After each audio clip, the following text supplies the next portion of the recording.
Bonjour Jardine! Bonjour Sylvie, comment vas-tu? Ah, ça va très très bien! Toi? Moi aussi, je suis très bien. Good! Regarde là-bas Jardine, les amis sont là ce matin! Bonjour les amis! Bonjour les amis! Alors, si c'est ta première fois que tu es avec nous, tu peux toujours réécouter les émissions précédentes sur notre chaîne YouTube. Demande à tes parents de t'abonner pour ne plus rien manquer à l'avenir. Exactement! Et cette semaine, on commence une nouvelle série d'enseignements de 4 épisodes appelée Dieu est saint. Avec qui? Avec Madame Bernadette! Es-tu bien installée pour écouter l'histoire d'aujourd'hui? Oui! Super! Mais avant de se rendre à l'histoire d'aujourd'hui et de nous amuser au quiz, lève-toi debout pour louer Dieu. Allez! Allez tout le monde, debout, debout!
Te revoilà! C'est le temps du verset à mémoriser. As-tu mémorisé le verset de la semaine passée? Regarde, ils disent oui! Oui, c'est super, c'était ça. C'était Jean 20, 29 et ça disait, Jésus lui dit, tu crois parce que tu m'as vu. Ils sont heureux, ceux qui n'ont pas vu et qui croient. Bravo. Super! Alors maintenant, voici le verset de cette semaine. Cette semaine, c'est Jacques 4, le verset 7 et ça nous dit, alors, obéissez à Dieu, mais résistez à l'esprit du mal et il va fuir loin de vous. Sylvie, est-ce que tu aimerais aider les amis à répéter le verset? Absolument. Tu es prêt à la maison? Alors, tu répètes avec moi. On y va. Alors, obéissez à Dieu. Alors, obéissez à Dieu, mais résistez à l'esprit du mal. Mais résistez à l'esprit du mal. Et il va fuir loin de vous. Et il va fuir loin de vous. Et ça, c'est dans Jacques 4, le verset 7. Ah, c'est vrai. Jacques 4, le verset 7. Bravo, les amis. Tu as bien fait ça. Et n'oublie surtout pas de pratiquer ton verset cette semaine avec toute ta famille. Oui, c'est très important. Et maintenant, est-ce que tu es prêt pour l'histoire de cette semaine? Oui! Alors, assieds-toi bien et écoute l'histoire d'Adam et Ève et de comment ils ont désobéi à Dieu. Alors, les amis, pourquoi on doit écouter, les amis? J'ai pas bien entendu. Parce que ce sera le quiz! Oui! Alors, tu es prêt? Allons-y!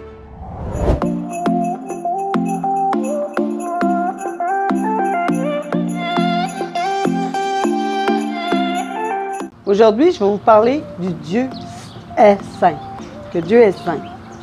Dans mon histoire, je vais vous parler d'Adam et de Ève. Puis Dieu avait fait un grand jardin. Puis dans le jardin, il y avait un arbre que Dieu avait dit à Adam de ne pas toucher, de ne pas manger. Puis c'était la seule chose qu'il avait dit. Il pouvait manger de tous les autres arbres. Puis, après ça, Dieu dit, le jour qu'ils vont en manger, ils vont mourir. Dieu, est-ce qu'il était sévère? Mais je crois qu'il y avait quelque chose dans son idée, pourquoi il avait mentionné ça à l'homme. Puis cet arbre-là, OK, il y avait un serpent qui se faufilait dans les branches. Puis elle s'en est aperçue, puis elle était voir. Et le serpent, il a commencé à lui parler. Il dit, Ève, est-ce que Dieu a vraiment dit qu'on ne mangerait pas tous les arbres? Elle a répondu, ben, Dieu a dit de ne pas manger l'arbre de la connaissance du bien et du mal, mais les autres, on peut tous la manger. Parce qu'on va mourir. Et le serpent le séduit. Le serpent, il a dit, oui, je crois que tu peux en manger. Oui, mange. Tu ne mourras point. Tu ne mourras pas. Et elle était séduite par qu'est-ce que le serpent avait dit. Est-ce que vous pensez, les amis, qu'elle a obéi à Dieu ou au serpent? A obéi au serpent. Mais qu'est-ce que Dieu a dit? Ah, il a dit de ne pas toucher. En y touchant, elle venait de désobéir à Dieu. Puis Dieu a permis que, en y touchant, qu'il soit puni. Il va être puni si on touche à qu'est-ce que Dieu dit non. Après ça, elle a pris le fruit, mais on ne dit pas quelle sorte de fruit. Elle a pris le fruit et a dit, « Wow! Il est beau ce fruit-là, il est juteux. Elle l'a convoité avec ses yeux. J'aimerais bien le manger. Ah oui, je mange. » Son mari, Adam était là, elle donnait à Adam. Les deux, après avoir mangé le fruit, leurs yeux sont verts. Après ça, les deux, ils sont regardés et disent, « Ah! » Ils sont remarqués qu'ils étaient nus, ils sont cachés, ils sont sauvés. Ils ont été dans les arbres. Même encore, la parole dit qu'ils sont faits des feuilles pour se cacher. Mais ça ne cache pas grand-chose, les feuilles, hein? Je vous le dis, les amis. Après ça, Dieu dit, « Adam, où es-tu? » Adam dit, « Ben, je me suis caché. » « Mais pourquoi tu t'es caché? » « Parce que je suis nu. Qui t'a dit que tu étais nu? » « Ben, Ah, tu as mangé l'arbre de la connaissance du bien et du mal. » Oui, Dieu. Mais Ève, elle m'en a donné. Il regarde elle. Elle a dit, ben, le serpent me séduit. Ben, là, le serpent, Dieu dit, toi, à cause que tu as dit à propos de ça, il était puni, le serpent aussi. Le serpent dit, Dieu a dit, tu vas ramper dans le sable toutes les journées de ta vie. Tu vas manger de la poussière. Aïe, aïe. Moi, je suis content, je ne suis pas un serpent. Je vais manger de la poussière toute ma vie. Là, Dieu, qu'est-ce qu'il a fait?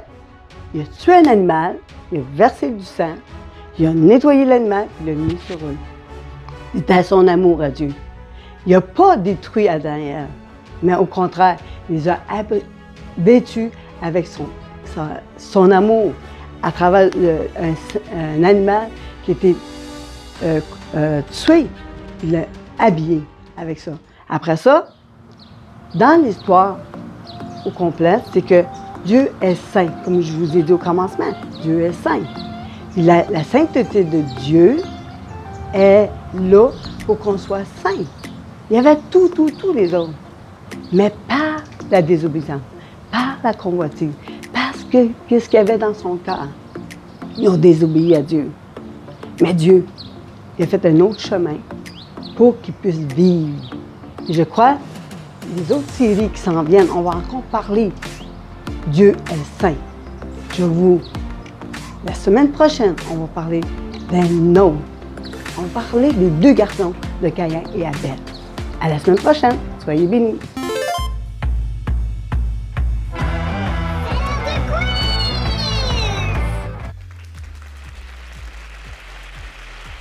Et te revoilà! Tu as bien écouté l'histoire de Madame Bernadette? Oui. Alors, tu es prêt à jouer avec moi maintenant? Alors, on y va. Dans 3, 2, 1, c'est parti! Qu'est-ce que Dieu a dit qui arriverait le jour où il mangerait du fruit de l'arbre défendu? Est-ce que tu t'en souviens? Est-ce qu'il a dit qu'ils deviendront des dieux, qu'ils mourront, qu'ils auront la vie éternelle ou qu'ils deviendront des anges? Qu'est-ce que Dieu a dit qui arriverait le jour où il mangerait du fruit de l'arbre défendu? Est-ce que tu t'en souviens? Ah oui! Bravo! C'est ça! Que le jour où ils mangeraient du fruit de l'arbre défendu, ils mourront! Alors, bravo! On continue! Quel est l'animal principal dans l'histoire? Est-ce que c'est un cheval, un mouton, un serpent ou des poissons? Quel est l'animal principal de l'histoire? Le cheval, le mouton, le serpent ou les poissons? Ben oui, c'était facile ça, tu me dis, hein? Eh oui, c'est ça, c'était le serpent. Bravo! On continue. Le serpent était vilain. Est-ce que c'est vrai ou est-ce que c'est faux? Le serpent était vilain, était méchant. Est-ce que c'est vrai ou est-ce que c'est faux? Ouais, c'est facile, tu dis? Oui, c'est facile, hein? Tu as bien écouté l'histoire. Le serpent était vilain. Alors, on continue. Bravo, mon ami. Quel était le nom de l'arbre défendu? Un petit peu plus compliqué. Est-ce que c'était l'arbre de la connaissance du bien et du mal, l'arbre de l'éternité, l'arbre des chérubins ou l'arbre du serpent? Quel était le nom de l'arbre défendu? De la connaissance du bien et du mal, de l'éternité, des chérubins ou du serpent? Oui, bravo! Tu es fort! C'est l'arbre de la connaissance du bien et du mal. On continue. Prochaine question. Qu'est-ce que le serpent a dit à Ève? Est-ce que ça, tu t'en souviens? De ne pas manger de l'arbre défendu, de ne pas regarder l'arbre défendu, de manger l'arbre défendu ou de regarder l'arbre défendu. Est-ce que tu t'en souviens? Le serpent a dit à Ève de manger de l'arbre défendu. Oui, c'est ça! Bravo! Est-ce que c'était bien, tu penses? Tu as raison. On continue. Ève a été séduite par le serpent. Est-ce que c'est vrai ou est-ce que c'est faux? Ève a été séduite par le serpent. Vrai ou faux? Elle a fini par le manger, le fruit. Vrai ou faux? Ouais, vrai. Serpent, vilain serpent. Bravo, mon ami. On continue. Qu'est-ce que Dieu avait dit à Adam et Ève au sujet de l'arbre de la connaissance du bien et du mal? Est-ce qu'il leur avait dit de ne pas en manger, de ne pas le regarder, d'en manger ou bien d'en donner au serpent? Est-ce que vous vous souvenez qu'est-ce que Dieu a dit à Adam et Ève? De ne pas en manger, de ne pas le regarder, d'en manger ou bien de le donner au serpent? Ouais, il avait dit de ne pas en manger. Il pouvait manger de n'importe quel autre fruit, mais pas celui-là. Bravo, mon ami. On continue. Ève a désobéi à Dieu. Est-ce que c'est vrai ou est-ce que c'est faux? Ève a désobéi à Dieu. Vrai ou faux? Oui, c'est vrai. Elle a effectivement désobéi à Dieu. Elle a écouté le vilain serpent. On continue, mon ami. C'est pas fini. Adam et Ève se sont cachés loin de Dieu. Est-ce que c'est vrai ou est-ce que c'est faux? Adam et Ève se sont cachés de Dieu. Vrai ou faux? Oui, c'est vrai. Tu as bien raison. Tu as bien écouté. Ils ont eu peur parce qu'ils étaient nus. Ah, c'est quelque chose qui est arrivé, hein? Tu as bien écouté l'histoire. On continue. Dernière question. Tu es prêt? Comment Dieu a vêtu Adam et Ève? Parce qu'ils étaient tout nus, là. Est-ce qu'il l'a vêtu avec une peau d'animal, avec des feuilles, avec des écailles de poisson ou avec du bois? Comment que Dieu a vêtu Adam et Ève? Avec une peau d'animal, avec des feuilles, avec des écailles de poisson ou avec du bois? Ah ah, oui, avec une peau d'animal. Bravo! Alors, les amis, je suis vraiment contente que vous écoutiez bien les histoires et j'ai hâte de te revoir la semaine prochaine. Bye!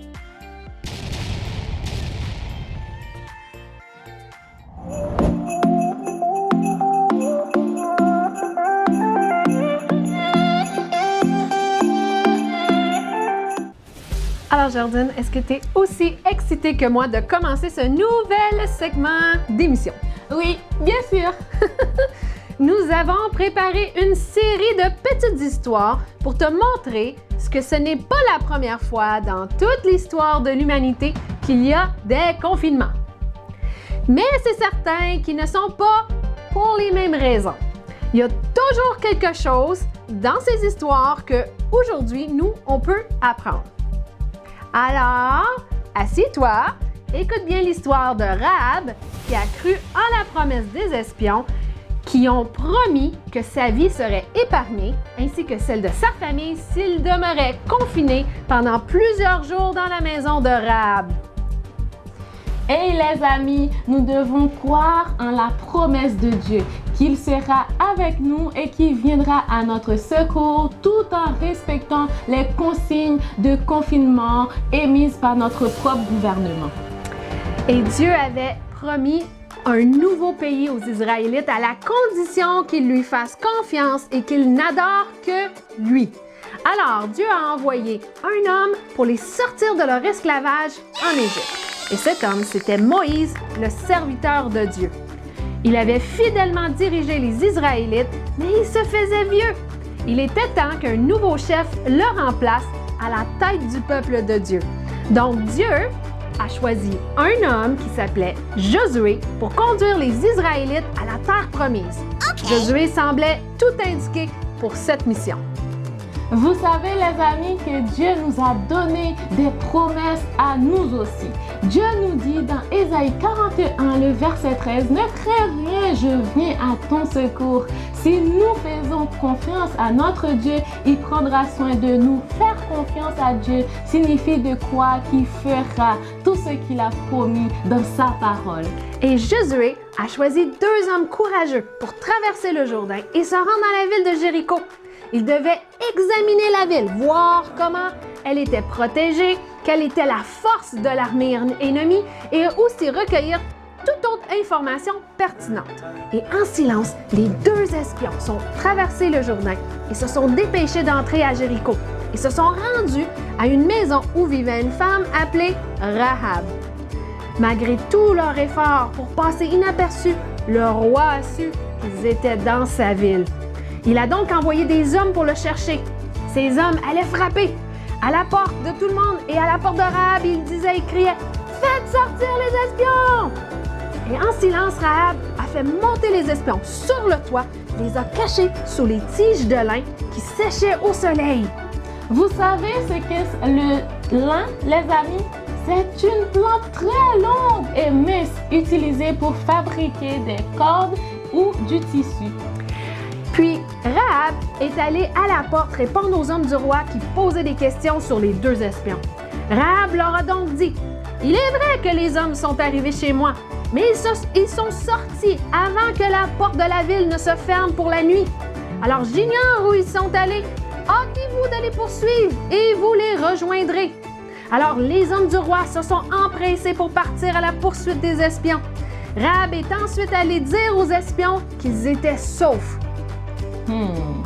Savez-vous, les amis, pourquoi Rahab a aidé les espions quand on sait que les Israélites étaient des ennemis de Jéricho?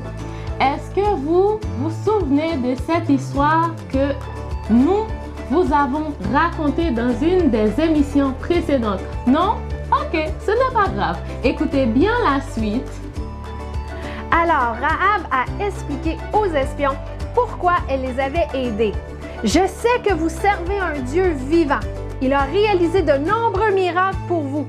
Nous avons appris comment il a mis à sec devant vous les eaux de la mer Rouge et vous a aidé à gagner de nombreux combats. Les habitants du pays tremblent devant vous Ils savent que l'Éternel vous aidera à nous combattre.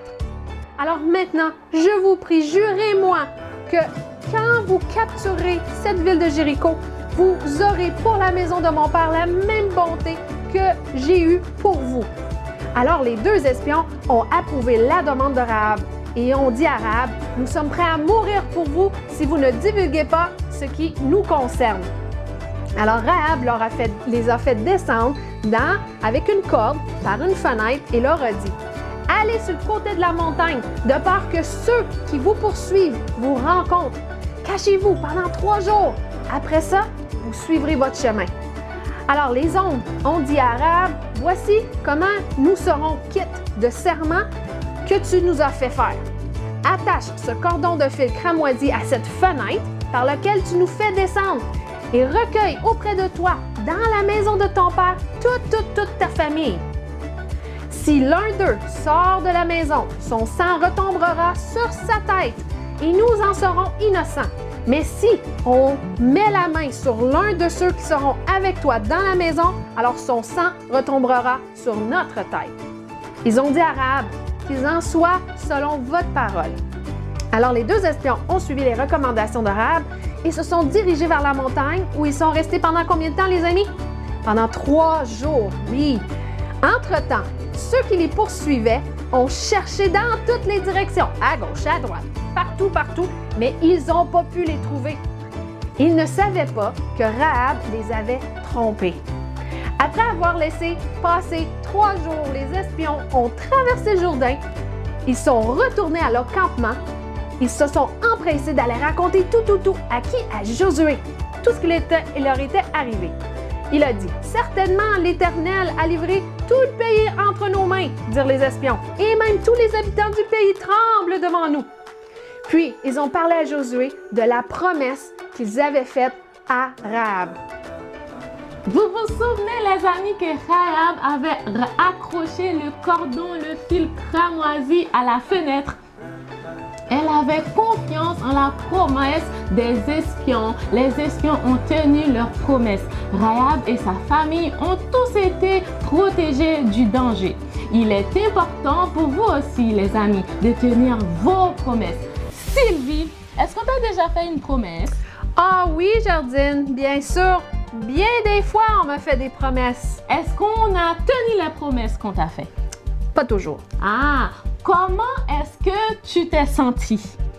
C'était vraiment pas cool. Oh, vous savez, les amis, il y a quelqu'un qui tient toujours ses promesses envers nous, c'est Dieu. Dieu ne nous laissera jamais tomber. Alors, savez-vous où nous pouvons trouver les promesses que Dieu nous a faites? Ah oui, c'est ça! Dieu nous a fait beaucoup de promesses dans sa parole. Nous n'avons aucune raison de douter de ses promesses. Au cours de notre confinement, à cause de la pandémie que nous vivons présentement, nous devons faire confiance à notre Dieu pour nous garder en sécurité, surtout au sommet de la maladie. Dieu est bon et tout-puissant. Il mettra un terme à ce fléau très bientôt. Et tout comme Rahab, qui avait confiance que les espions tiendraient leurs promesses, nous pouvons avoir confiance que Dieu nous aidera et prendra toujours soin de nous comme il l'a promis dans sa parole. Nous pouvons toujours compter sur lui. J'espère que tu as aimé cette histoire. Maintenant, reste avec nous pour un autre chant de louange et nous revenons tout de suite après. Pour tous les jours que Dieu me donne et pour tout ce qu'il donnera, je chanterai pour que résonne dans ma louange un chant de joie. Pour la vie, pour la beauté de ce que Dieu a fait, tant de vérité, et pour m'avoir pardonné. Pour tous les jours que Dieu me donne et pour tout ce qu'il donnera, je chanterai pour que résonne dans ma louange un chant de joie.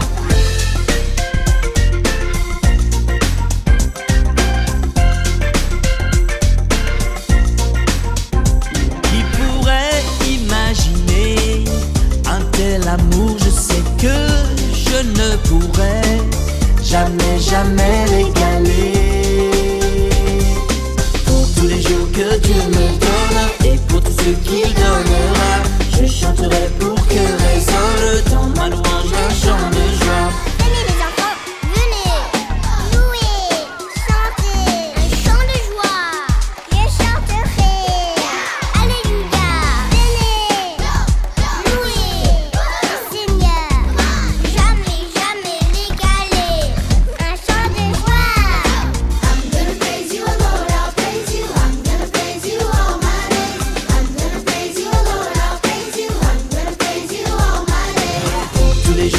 Dieu me donne. Et pour tous ceux qui donnera, je chanterai pour que résonne dans ma louange un chant de joie. Louez le Seigneur.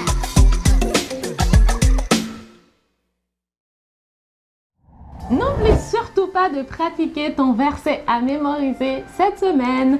C'est Jacques 4, le verset 7.